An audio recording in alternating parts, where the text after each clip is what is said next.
Challenge कर सकता है बोर्ड को कि भाई आप मेरे को मेरा आंसर शीट दिखाओ।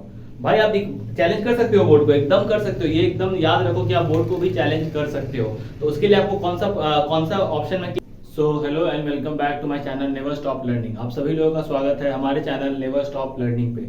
तो एक इम्पॉर्टेंट अनाउंसमेंट है जो सीबीएसई के द्वारा आया है, कल या परसों उन्होंने अपने वेबसाइट पे ये जारी किया था।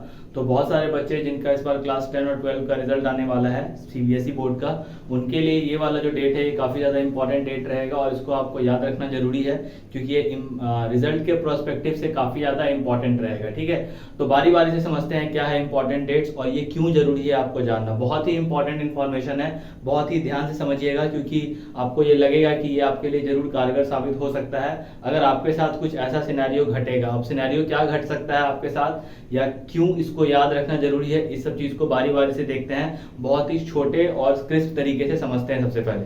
बट इससे पहले आप लोग जरूर लाइक कर दीजिएगा और शेयर भी कर दीजिएगा चैनल को क्योंकि जो भी इंफॉर्मेशन मैं दे रहा हूँ अभी ये पूरा टोटली एकदम प्रूवन इंफॉर्मेशन है। तो सबसे पहले समझते हैं ये डेट्स किस चीज का है। तो देखो जनरली जब आपका रिजल्ट आता है ना, तो किसी भी आदमी का जब रिजल्ट आता है तो बहुत लोगों को क्या होता है, बोर्ड के केस में क्या होता है कि बहुत लोग के साथ दिक्कत हो सकता है पेपर में। जैसे क्या क्या हो सकता है दिक्कत, मान के चलो कोई अच्छा बच्चा है, कोई जिनका 90% आने वाला कोई स्टूडेंट है, उसका सपोज मार्क्स जो है अगर ऐसा हो सकता है कि जैसे मान के चलिए 91 आना था किसी सब्जेक्ट में, सपोज मैथ्स की बात मैं कर लेता हूँ, सपोज उसका 91 आना चाहिए, उसके हिसाब से उसने एग्जाम लिखा, अच्छा उसका रिजल्ट होगा तो अच्छा एग्जाम गया है तो उसका 91 मार्क्स आना चाहिए, लेकिन गलती से मिसप्रिंट क्या हो गया है, 19 हो गया, 1991 की जगह क्या हो गया है, 19 हो गया। तो उस केस में वो क्या करेगा। अब मान लो रिजल्ट में एनालिसिस जब रिजल्ट आया उसके पास रिकॉर्ड में तो मैथमेटिक्स में 91 की जगह 19 लिखा हुआ है, तब क्या करना है आपको।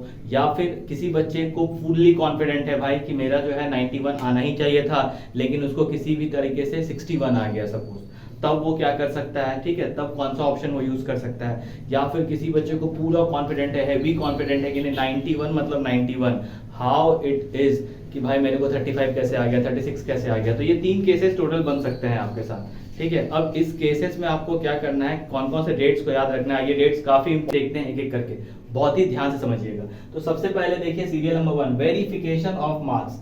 देखो सबसे पहले मान के चलते हैं हम लोग ऐसा कि 21 मई को आपका रिजल्ट है सपोज, या फिर 20th को मान लेते हैं। क्यों हम ऐसा बोल रहे हैं, मान के चलते हैं, एक्सपेक्टेड क्यों है, क्योंकि वो बोला है आफ्टर 20th, हो सकता है 20th को दे दे या हो सकता है 21st को दे दे या हो सकता है 22nd को दे दे, टेंटेटिव डेट है आफ्टर 20th। तो एक बार हम लोग मान के चल रहे हैं कि 21st को सपोज आपका रिजल्ट आ गया, मान लो आ गया, आया नहीं अभी, सपोज आपका रिजल्ट 21st को आ गया और आपने रिजल्ट खोला। तो जैसे ही आपने रिजल्ट खोला तो वेरिफिकेशन ऑफ मार्क्स, पहला चीज ये समझना है, आपने देखा कि भाई मेरा मैथ्स में 91 आना चाहिए था, आ कितना गया है 19, तो आपके दिमाग में क्लिक करेगा यार मेरा एग्जाम तो बहुत अच्छा गया था तो 19 क्यों आया। ठीक है, तो फिर हम लोग क्या करेंगे, वहां पे एक ऑप्शन आता है जिसको अप्लाई करना है। आपको ऐसे निराश नहीं हो जाना है, अंडर कॉन्फिडेंट नहीं हो जाना भाई, ठीक है, कि भाई मेरा तो अब 19 आ गया तो आ गया, छोड़ना नहीं है, अपने को लड़ना है। लड़ना कैसे है तो ये समझिए, आपको वेरिफिकेशन ऑफ मार्क्स का एक कॉलम आता है, वहां पे एक बोर्ड फॉर्म रिलीज करेगा, ठीक है, उस फॉर्म को भरना पड़ेगा। अब ये फॉर्म रिलीज कब होगा, कौन से डेट को होगा, तो जिस दिन आपका रिजल्ट आया है, जिस दिन आपका रिजल्ट आया है दैट इज 21 में के 4th डे को, मतलब 21st 22nd 23rd 24th, मतलब आप 24 मई से ये जो है भर सकते हैं। कौन सा फॉर्म, वेरिफिकेशन ऑफ मार्क्स वाला फॉर्म। मतलब आपको अपने मार्क्स पे लग रहा है कि भाई ये गलती से मिसप्रिंट हो गया है तो आप जरूर भर सकते हैं। इसके लिए विंडो कितने दिन के लिए खुला रहेगा, 24 मई से लेकर के, मतलब 4th day of result declaration, result जब डिक्लेयर हो गया उसके 4थे दिन से लेकर के 8वें दिन तक आपका विंडो खुला रहेगा। मतलब टोटल 5 दिन तक आप ये वाला काम, 5 दिनों के अंदर इसको आपको ये वाला काम करना होगा, ठीक है, क्योंकि उनको जल्दी रिजल्ट देना होगा इसीलिए।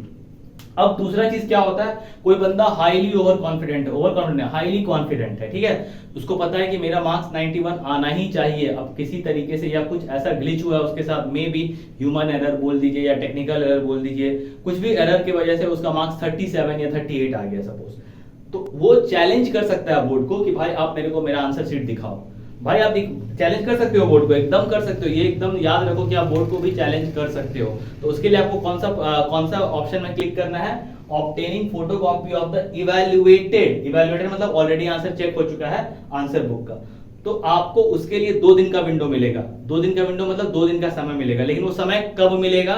तो सपोज आपका रिजल्ट 21 मई को आ चुका है, तो उसके 19वें दिन, रिजल्ट जिस दिन आया है उसके ठीक 19th डे, किसी से पूछने का जरूरत नहीं है, 19वां दिन जाइए, साइट खोलिए, फटाफट देखिए और इसमें फॉर्म भर के डाल दीजिए, जो भी इनका एक प्रॉपर अमाउंट लगता है, 1000, 1500, 2000 जो भी लगता है वो डाल दीजिए, ठीक है।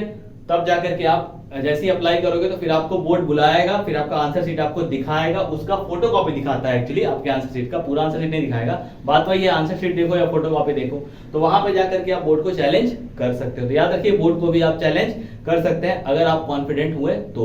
और सबसे ज्यादा ये वाला चीज जो है वो यूज होता है, दैट इज रीवैल्यूएशन, जिसको हम लोग बोलते हैं रीचेकिंग। बहुत लोग करवाते हैं रीचेकिंग, मतलब आप समझ लो अप्रॉक्स 1000 में एक बच्चे तो जरूर रीचेकिंग करवाते हैं, ठीक है, इतना, या फिर 10,000 में एक करवाते हैं, क्योंकि अपने पास बच्चा भी तो बहुत है ना भाई, 9 लाख बच्चा एग्जाम दे रहा है, तो उसमें रीचेकिंग का मान लो अगर 100 केस भी है, तो 100 या 200 है या 1000 केस भी है, अगर 1000 से ज्यादा ही होता है वैसे तो रीवैल्यूएशन का मतलब क्या है? जैसे कि सपोज आपको लग रहा है कि आपका एग्जाम बहुत अच्छा गया है, बट और एक बार चेक कराने से, अब जैसे मान लो किसी को कितना नंबर चाहिए होता है पास होने के लिए, आपको 80 में चाहिए 23, समझ गए, 12th में, और अलग अलग पास होना पड़ता है, थ्योरी अलग और उसमें प्रैक्टिकल्स में अलग, ठीक है। लेकिन जैसे मान लो कि 10th है, 10th में चाहिए कितना आपको पास होने के लिए?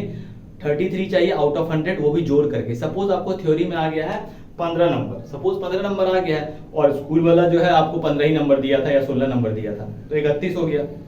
अब 2 नंबर चाहिए आपको पास होने के लिए, तो आप एक बार ये वाला ऑप्शन पे अप्लाई कर सकते हैं, रीवैल्यूएशन। रीवैल्यूएशन का मतलब आपका कॉपी वापस से देखेगा, निकालेगा, जांचेगा, देखेगा कहीं अगर नंबर बढ़ने का गुंजाइश होगा तो बढ़ाएगा, प्लस टोटलिंग करेगा। टोटलिंग मतलब एक बार वापस से रीटोटल करेगा, हो सकता है आधा नंबर, 1 नंबर घटा हो, वैसे तो घटा नहीं रहता क्योंकि आपका जो कॉपी है वो लगभग 5 लेयर से होकर के गुजरता है। तो रीवैल्यूएशन बहुत लोग इसको अप्लाई करते हैं। तो ये अप्लाई आपको ये वाला जो एप्लीकेशन है वो आपको कब डालना है? तो आपके रिजल्ट डिक्लेरेशन के 24th डे के बाद, 24th डे से मान के चलो, सपोज अगर 24th को आपका डिक्लेयर हुआ है रिजल्ट, तो इधर 7 दिन हो गया प्लस 17, मतलब आप 17 या 16 जून से इसको अप्लाई कर सकते हो।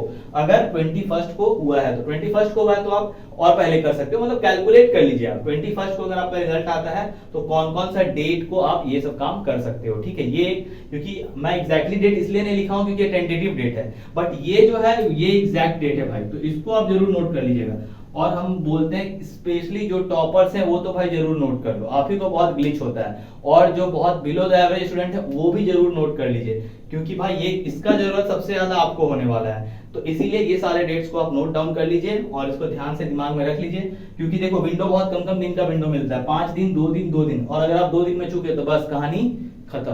तो ये सारे नोट्स, ये सारे डेट को नोट कर लीजिएगा और इसको संभाल के रखिए, क्योंकि आपका रिजल्ट कभी भी आ सकता है। अब समझ लो बोर्ड पहले ही ये दे दिया है, पहले क्या था, बोर्ड बाद में ये वाला चीज देता था जब रिजल्ट निकल जाता था तब, लेकिन इस बार पहले दे दिया है। तो मार्क डाउन डेट्स अच्छे से मार्क डाउन कर लीजिए, और फिर मिलते हैं हम लोग अगले वीडियो में। ये वाला वीडियो आपको कैसा लगा जरूर लिख करके कमेंट सेक्शन में कमेंट करिए, और ये जो अटैचमेंट है, जो सर्कुलर आया है बोर्ड की तरफ से, वो मैं आपको सेंड कर देता हूँ, डिस्क्रिप्शन में डाला हुआ रहेगा, आप उसको गूगल ड्राइव के थ्रू ओपन करके देख सकते हैं, ताकि आपको बिलीव हो जाए, ठीक है।